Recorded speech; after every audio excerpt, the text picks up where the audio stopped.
highest precinct unit that is 1098 for assignment. ATC 10.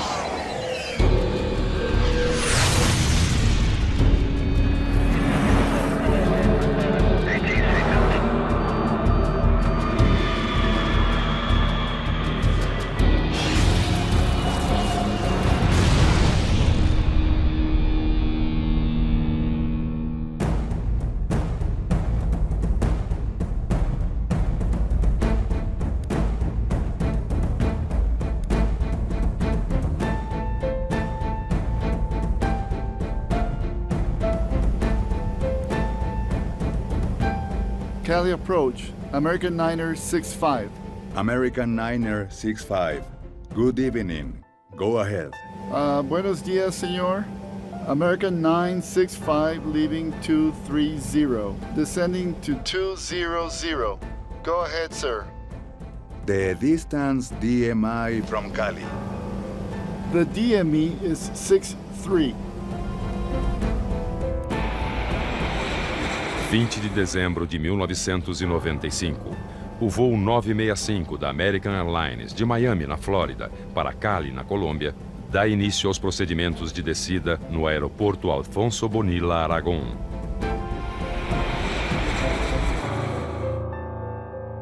American Niner 65. Distance now. A bordo estão 163 pessoas, 155 passageiros e 8 tripulantes. Próximo ao horário previsto para o pouso, o controle de Cali perde contato com o avião da American Airlines. Roger, distance now. Por volta das 10 horas da noite, o chefe da Defesa Civil de Cali, na Colômbia, é avisado. A notícia era de que, já na aproximação final, a comunicação com o avião tinha se perdido completamente, o que sugeriu imediatamente que havia ocorrido um acidente. E tudo indicava que o lugar do acidente era nas proximidades de Buga, então se estabelece como centro de operações o batalhão Palacé, na cidade de Buga. Localizada a cerca de 70 quilômetros de Cali, a cidade de Buga está situada num vale com montanhas de até 2.500 metros de altura. É para essa região que também segue a equipe da Cruz Vermelha.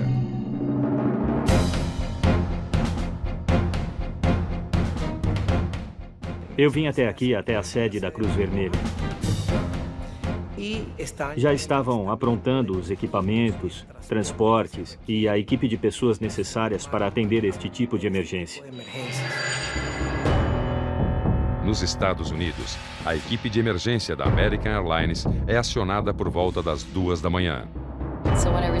Quando recebi a ligação, fiquei bastante chocada com o fato de que um de nossos aviões tivesse caído. Senti o golpe. Ninguém está preparado para uma tragédia, para aquilo. Então, me apresentei imediatamente ao comando central.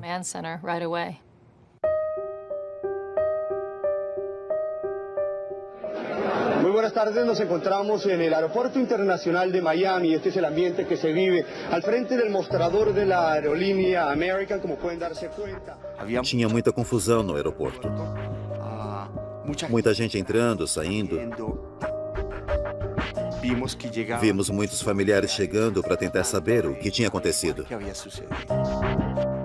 Rafael Poveda trabalhava na TV Telemundo em Miami e foi escalado para cobrir a tragédia.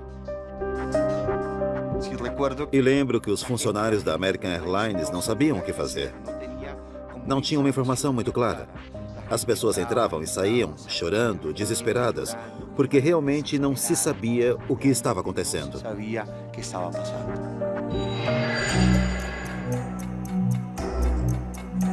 Nas primeiras horas da manhã, as equipes de resgate começam a se deslocar para a montanha El Delúvio, localizada a leste de Buga. Neblina, ou seja, no local o morro está envolto em nuvens e chuva. Não era um dia ideal para entrar no local, era complicado. Os helicópteros não podiam chegar ao local se houvesse neblina.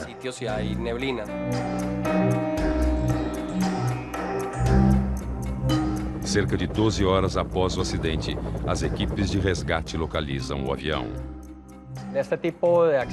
Neste tipo de acidente, considerando o local, ou seja, um avião deste tamanho, chocar-se de frente contra uma montanha assim é pouco provável que tenha sobreviventes.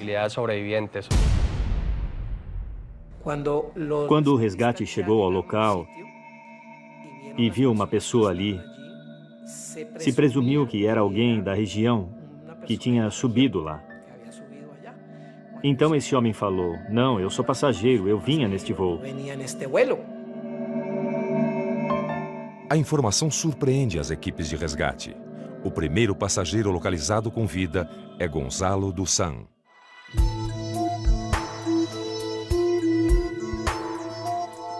Caminhava praticamente como que conduzido pela mão de alguém, porque não conseguia ver onde estava minha filha.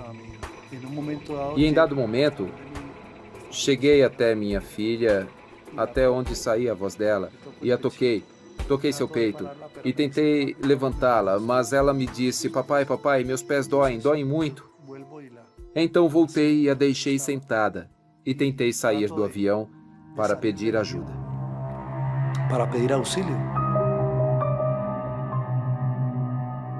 Michele, filha de Gonzalo, tinha apenas 6 anos na época do acidente. Eu lembro que estavam chamando por mim.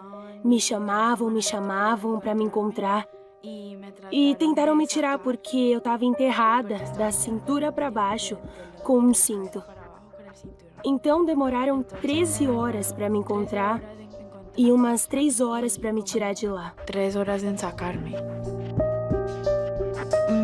Eu lembro que lá fazia muito frio e só me lembro das vozes que gritavam por mim e eu gritava: socorro, socorro, por favor, me ajudem.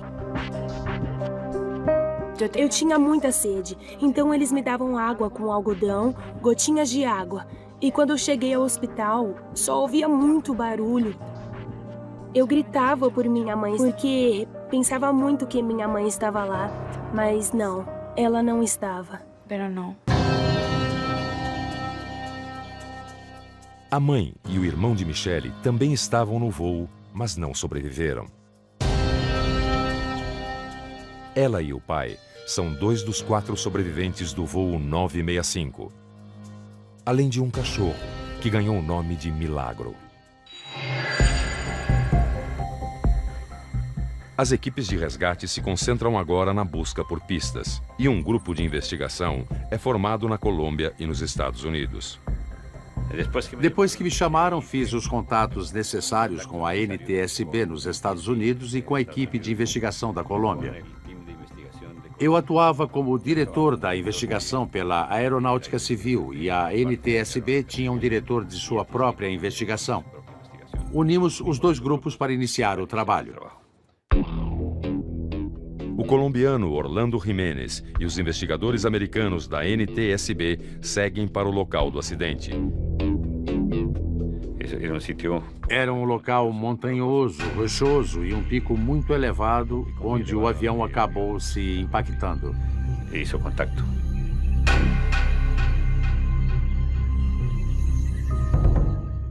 O que tinha de peculiar era que o avião estava fora de sua rota.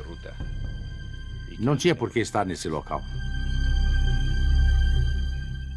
A primeira impressão quando você chega ao local é que você está subindo um morro, subindo a montanha.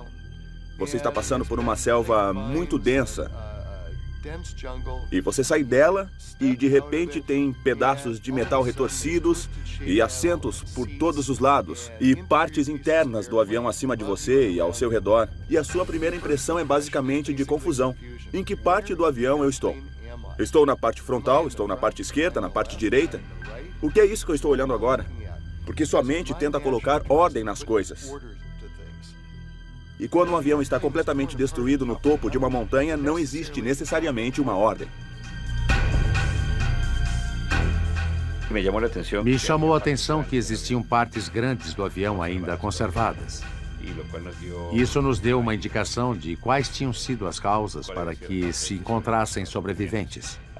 Havia pedaços de estrutura bastante grandes onde as pessoas tinham ficado. Quem estava lá dentro dessa estrutura poderia ter sobrevivido. Isso indicava uma velocidade relativamente baixa de impacto com o terreno.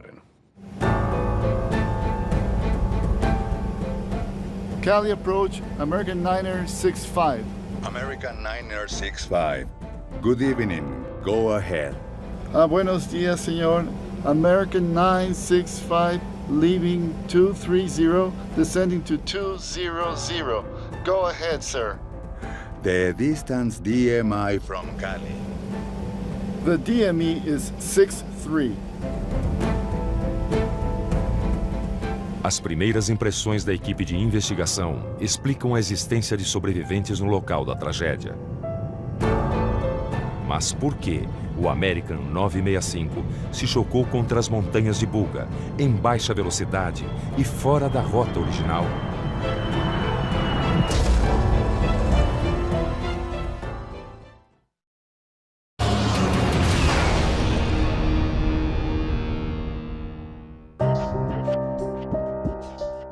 Às vésperas do Natal de 1995, a cidade de Cali, na Colômbia, está mergulhada em tristeza e indignação.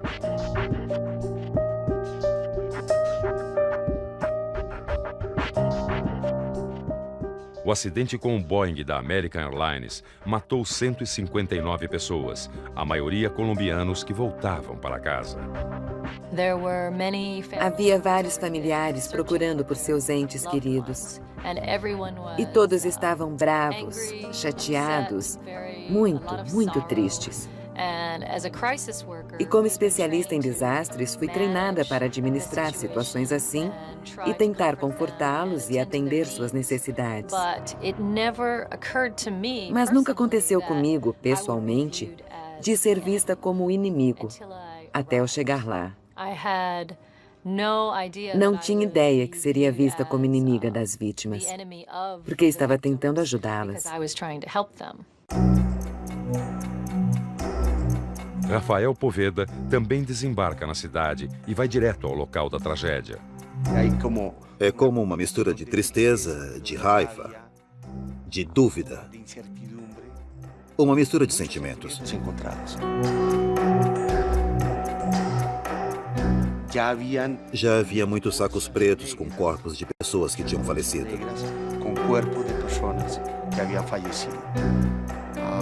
Era uma cena bastante complicada. Acho que esta foi uma das histórias mais tristes que tive que cobrir na minha vida.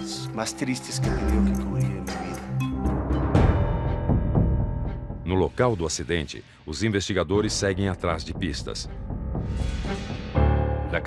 As caixas pretas foram encontradas rapidamente no final do dia seguinte e foram levadas imediatamente a Cali e transportadas a Bogotá e, através da embaixada americana, foram iniciados os trâmites para levar os equipamentos para Washington. Outra peça-chave para os investigadores é o FMC, o computador de gerenciamento de voo. Nesse aparelho estão armazenadas todas as coordenadas programadas pela tripulação ao longo do voo.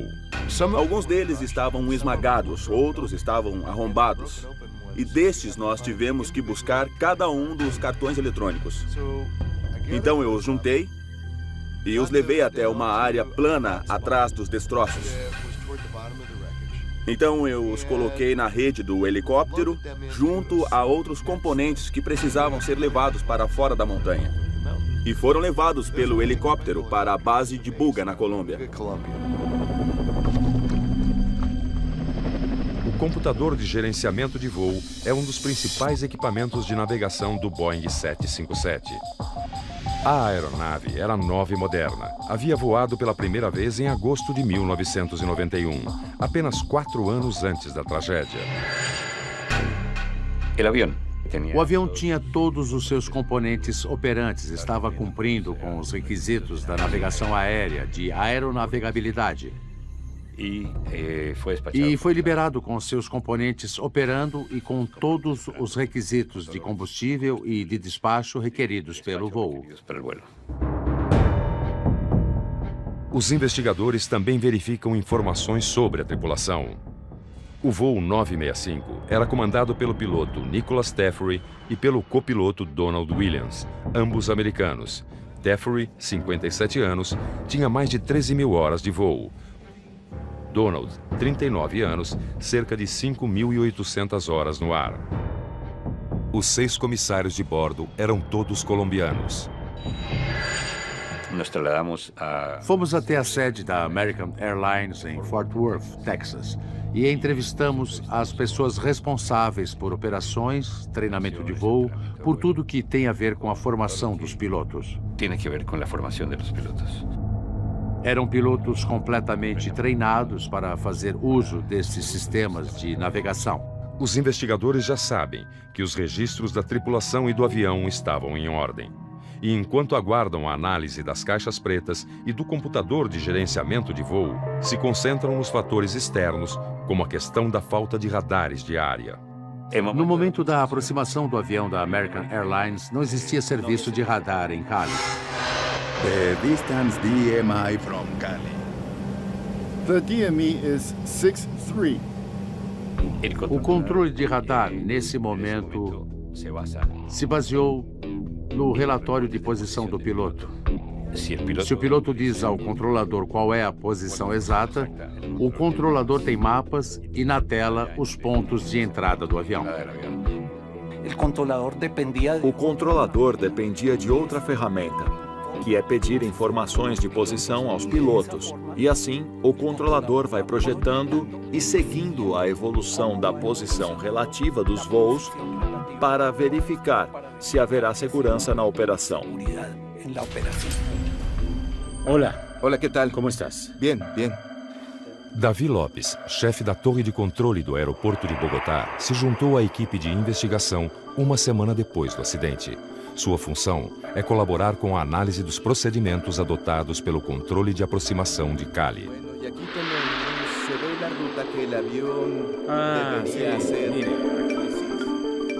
A primeira descoberta de Davi Lopes foi que antes do início da aproximação, a torre de controle oferece ao piloto uma pista alternativa.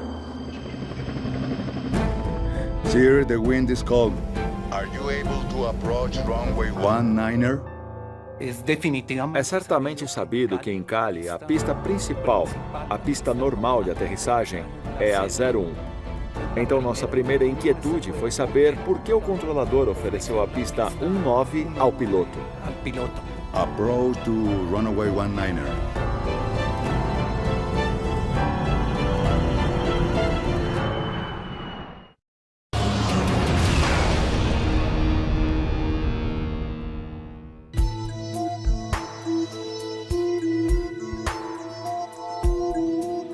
Venía por la pista 1 y se cambió por la pista 19.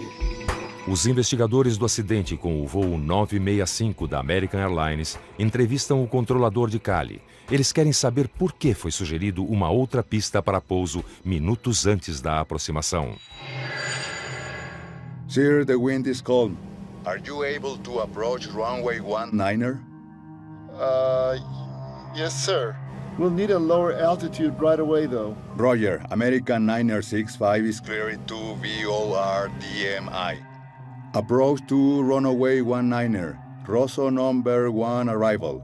Report to Lua VOR. O controlador tinha 2 aviões, um da Avianca entrando pelo leste, chegando ao VOR de Cali, que fica ao sul do aeroporto. Estimava-se que esse voo da Avianca chegaria ao VOR de Cali aproximadamente 1 minuto antes do que o da American Airlines. O VOR é um equipamento que emite sinais direcionais de rádio instalado em determinados pontos geográficos. Serve para as aeronaves definirem posição e rota. Para fazer o pouso pela pista 01 pelo VOR Cali, o voo da American Airlines teria que passar sobre o aeroporto e realizar uma manobra chamada de inversão. Isso implicava em aproximadamente 10 minutos de voo. Mas, adicionalmente, como a Avianca estimava chegar ao VOR aproximadamente 1 minuto antes que o American, o voo American teria uma espera adicional de 5 minutos. Niner 65 Cali. É por isso que o controlador, para ajudar o piloto da American Airlines, perguntou-lhe se isto ajudaria e se queria pegar a pista 19. Are you able to approach runway 19er?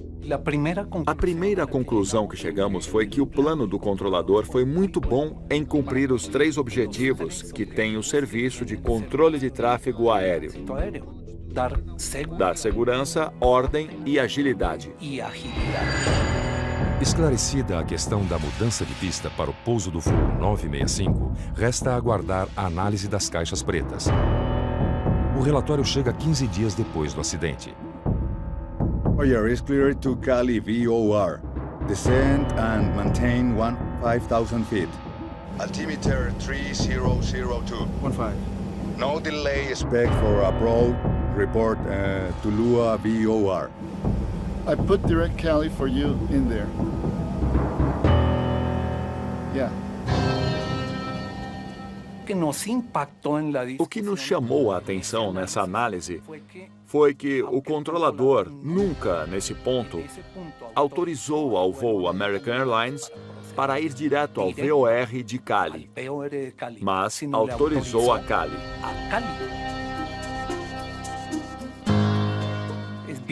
É sabido que, em um aeroporto localizado em uma região muito montanhosa, os voos têm suas rotas geralmente traçadas para que sejam corredores entre as montanhas de cada lado. Então, quando um voo está operando abaixo dos 20 mil pés, não se pode autorizar que o piloto voe fora da rota, direto de um ponto a outro. É necessário que siga a rota completa. E a rota que o voo 965 deveria cumprir até Cali, independente da pista pela qual efetuaria o pouso, passava obrigatoriamente pelo VOR Tuluá, uma estação de radioajuda localizada a cerca de 100 quilômetros do aeroporto. Sir, the wind is cold.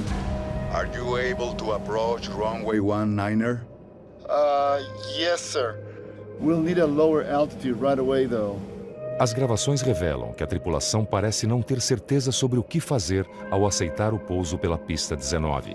Os investigadores se questionam se houve dificuldade de comunicação entre a torre e os pilotos. Rosso number 1 arrival. Report to Lua VOR.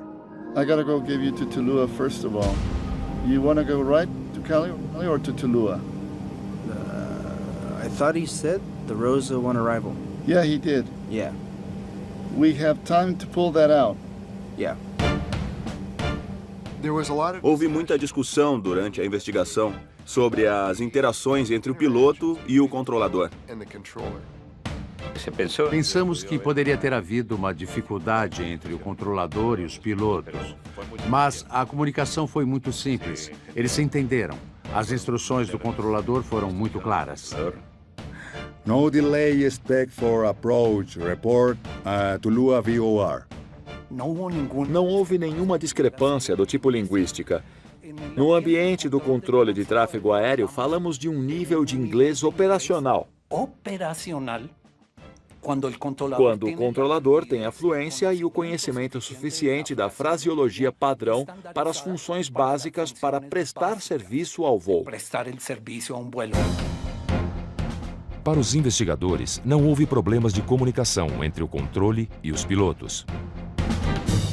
Por que, então, a tripulação teve dúvidas sobre como proceder para fazer o pouso pela pista 19? Approach runway 19er. Rosso number 1 arrival. Report to Lua VOR. You want to go right to Cali or to Tuluá?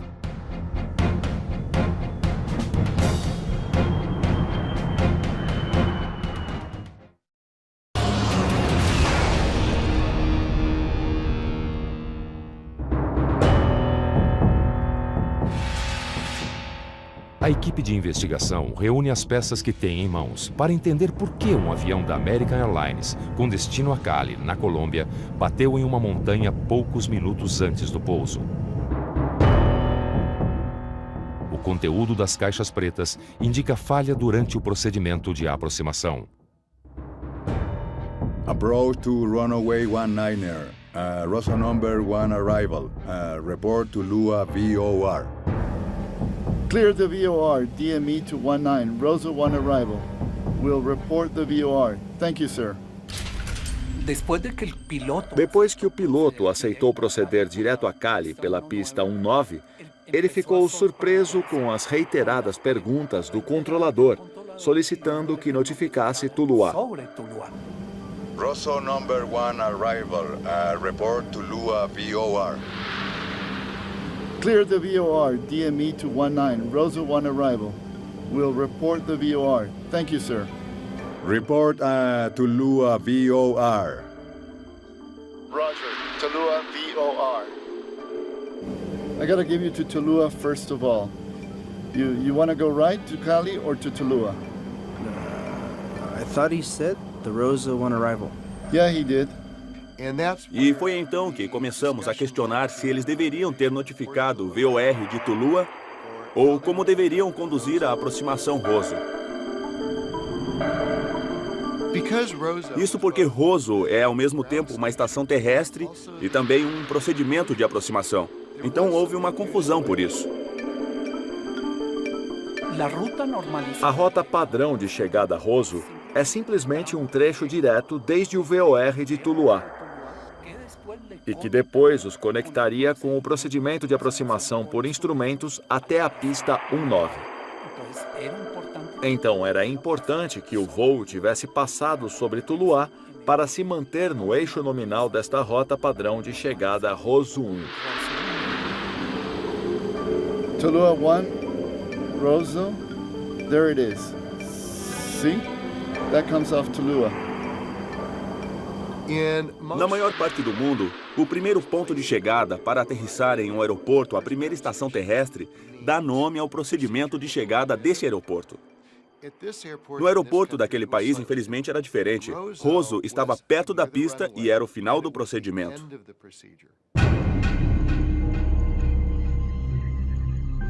Os investigadores trabalham com a hipótese de a tripulação não saber exatamente como executar a aproximação Rosso 1. Mas para esclarecer as atitudes tomadas pelos pilotos nos minutos finais, eles precisam das informações armazenadas no computador de gerenciamento de voo.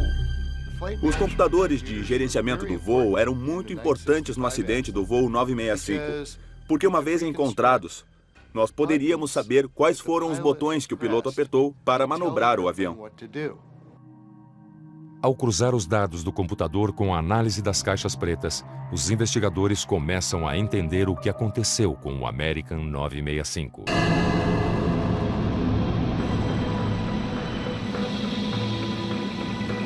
I put direct to Cali for you in there.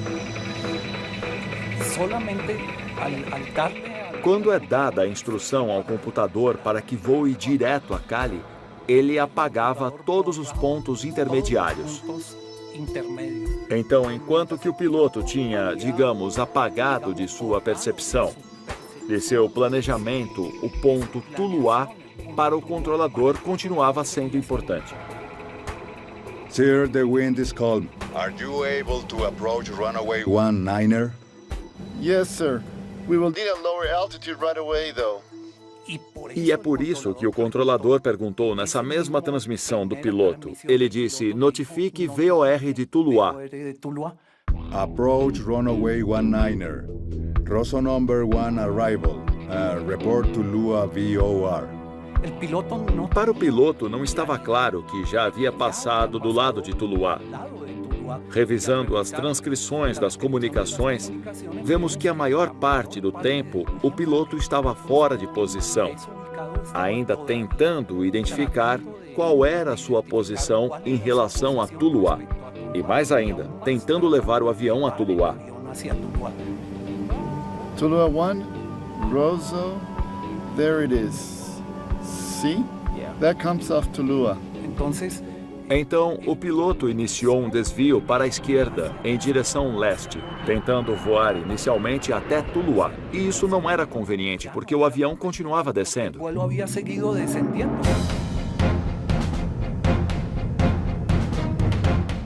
are we going? 1, 2, come to the right. Let's go direct to Cali. O piloto, depois de tentar sem sucesso voltar a Tuluá, decidiu ir até Cali. E depois de 1 minuto e meio aproximadamente, o piloto não tinha realmente avançado até Cali. Sem perceber, tinha feito um semicírculo, voando quase que na mesma distância, equidistante de Cali. E estava a 37 milhas somente. American Niner 65, distance now. Okay, we're 37 DME and 10,000 feet. Okay, we're in good shape now. Mas poucos segundos após falar com o controlador, o comandante se dá conta de que não está indo na direção correta. Come to the right now, right now! Agora, como o tempo todo tinha se falado em realizar a aproximação padrão Rosso 1, finalmente o piloto chegou à decisão de solicitar voar até Rosso. Why don't you just go direct to Rosso then, all right? Okay, let's. I'm going to put that over you. Agora, quando finalmente o piloto decidiu introduzir o ponto Rosso, ele encontrou um problema que não percebeu em momento algum. E só se soube depois da investigação. Why don't you just go direct to Rosso then, all right? Okay, let's. I'm going to put that over you.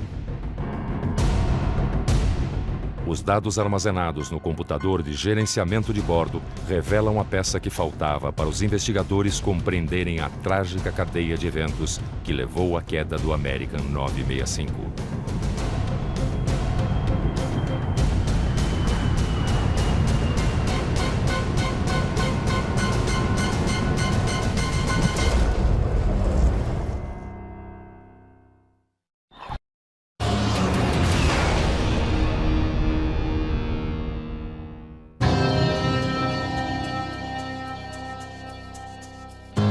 Os investigadores finalmente montam o quebra-cabeças do acidente com o American Airlines 965 nas montanhas de Buga, na Colômbia.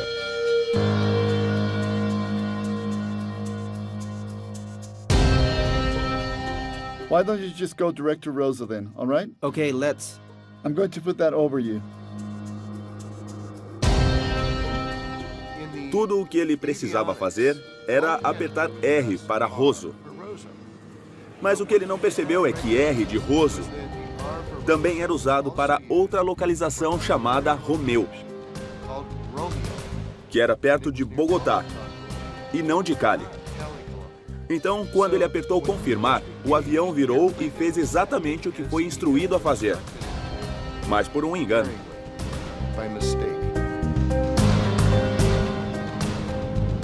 O avião ainda estava descendo e virou em direção a Bogotá, afastando-se de Cali. E continuou descendo. E foi descendo por trás da montanha sem que os pilotos percebessem. E quando faz essa curva, aparece o obstáculo, a montanha, e vem o alarme de terreno.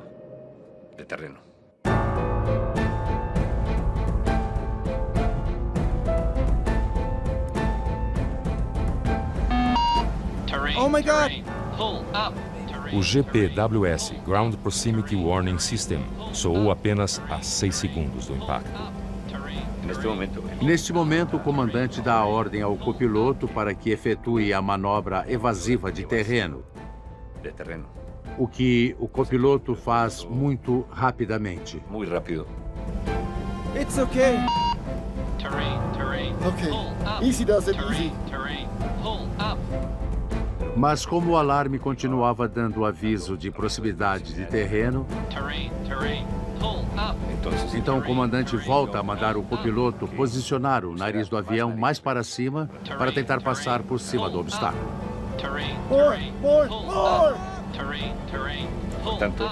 Portanto, o tempo foi insuficiente e o rendimento do avião foi insuficiente para que sobrevoasse o obstáculo.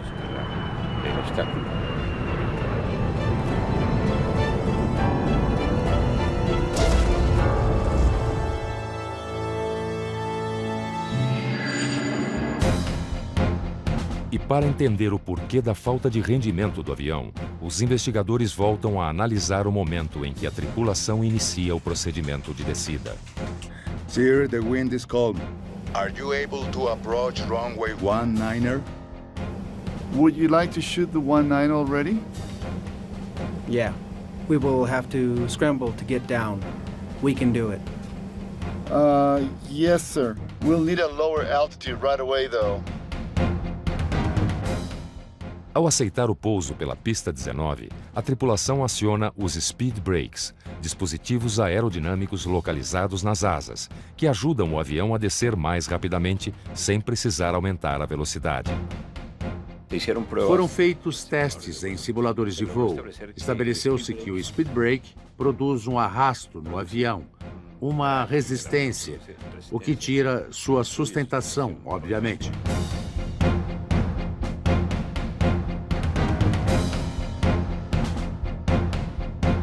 Os speed brakes não deveriam estar sendo usados para que o avião estivesse limpo em sua superfície para fazer a manobra evasiva.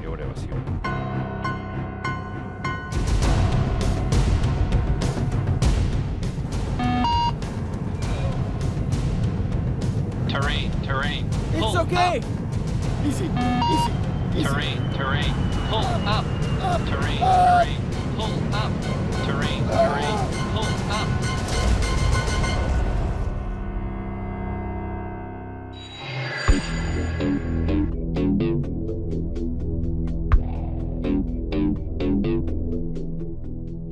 A investigação do American Airlines 965 chega ao fim.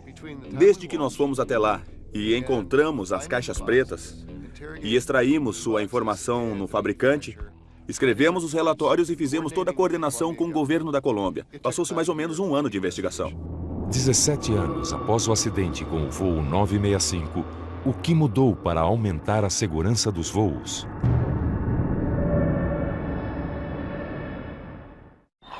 O que você faria se tivesse que sobreviver sozinho na natureza selvagem? E ainda tivesse que se filmar? Sem comida.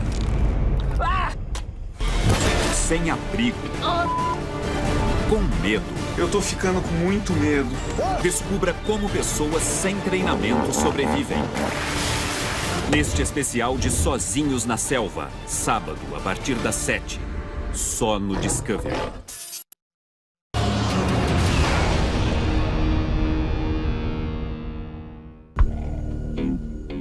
O acidente com o Boeing da American Airlines na Colômbia, que matou 159 pessoas, colocou em discussão uma série de procedimentos de segurança de voo e provocou mudanças na tentativa de evitar novas tragédias como essa. Muitas coisas mudaram depois do acidente da American. Em primeiro lugar, a mais evidente foi a troca do nome Rosso por Palma.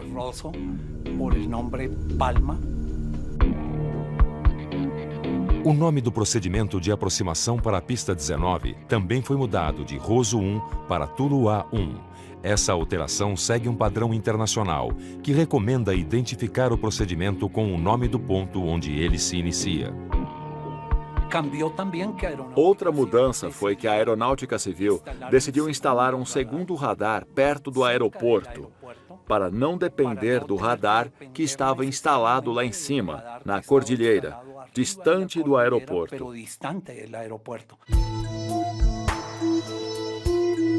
What's your altitude and the DMI from Cali? E apesar da comunicação em inglês entre controlador de voo e pilotos ter sido descartada entre as causas do acidente, as autoridades colombianas apontaram a necessidade de melhora na fluência do idioma. A Colômbia tem feito um grande esforço para melhorar o nível de inglês dos controladores, passando de um nível operacional a um nível mais alto, conversacional. No relatório final, outra recomendação foi para que o FMC, computador de gerenciamento de voo, mantivesse todos os pontos marcados pelos pilotos. Uma recomendação do relatório de Cali foi que se registre quais botões são pressionados, o que a tripulação faz com cada um dos botões da cabine. E para ajudar o processo de investigação, foi sugerida uma mudança no sistema de gravação de informações da cabine. Nós temos muitos acidentes, mas não sabemos o que realmente aconteceu na cabine. Então a NTSB tem insistido muito e recomendado que a FAA e as outras agências reguladoras adotem o vídeo na cabine. Desta forma, nós poderemos saber depois de um acidente o que a tripulação fez. Quais botões foram apertados? Com câmeras nas cabines, saberemos o que o piloto viu, não aquilo que achamos que foi mostrado pelo gravador de dados do voo. Então, essa foi uma das recomendações que saiu do acidente com o voo 965. E como o custo do vídeo da cabine tem caído e continuamos tendo acidentes ao longo dos anos, a câmera na cabine torna-se uma necessidade mais urgente para a comunidade da aviação. Terrain, terrain, pull up. Terrain, terrain, pull up. It's okay. Terrain, terrain, pull up. Easy does it. Easy does it. Terrain, pull up. Entre outras recomendações, está a de que a indústria aeronáutica melhore o alerta de proximidade de terreno dos aviões, colocando um que dê um tempo maior de alerta e antecipe obstáculos aos pilotos. Na minha opinião, esta foi a mais importante de todas. Desde 2002, todos os aviões com mais de 6 passageiros são obrigados a ter um avançado sistema de alerta de presença de terreno. Ao mesmo tempo, foram feitas algumas recomendações à companhia American Airlines baseadas nesta experiência. Reformar certos sistemas de treinamento, de informação aos pilotos nas operações na América do Sul. E foram recomendados procedimentos de coordenação de ambos os pilotos para que nenhum ficasse de fora do loop de voo em um momento crítico como esse da aproximação. Em geral, foram essas as recomendações que deveriam ser feitas. Nós não fazemos leis. O que nós fazemos são recomendações de segurança para mudar as coisas no futuro. E como somos uma agência independente, a NTSB pode fazer recomendações endereçadas aos reguladores, como a FAA. Podemos fazê-las às companhias aéreas, como a American Airlines, ou aos fabricantes, como a Honeywell. Podemos fazê-las a outros países, porque nós nos preocupamos com o acidente e com o que é necessário para evitar que ele volte a acontecer. Para Michele e Gonzalo dos San, 2 dos 4 sobreviventes desta tragédia, a vida também cobrou duras mudanças. Impressionante, porque apesar de que era muito criança, sentia muita falta da minha mãe, do meu pai e todo o trauma que nos causou. Estivemos em reabilitação muito tempo, então fui afetada nesse sentido. A falta da minha mãe, porque ela não estava lá. Então foi muito difícil para mim crescer sozinha. O que a gente passou foi algo muito forte. A perda de um ente querido em um desastre aéreo causa um impacto emocional e físico. Agora sim eu posso voar sem medo de aviões. Mas com meu pai é diferente. Depois do acidente, meu pai até hoje, não tanto como antes, ainda fica nervoso quando viaja.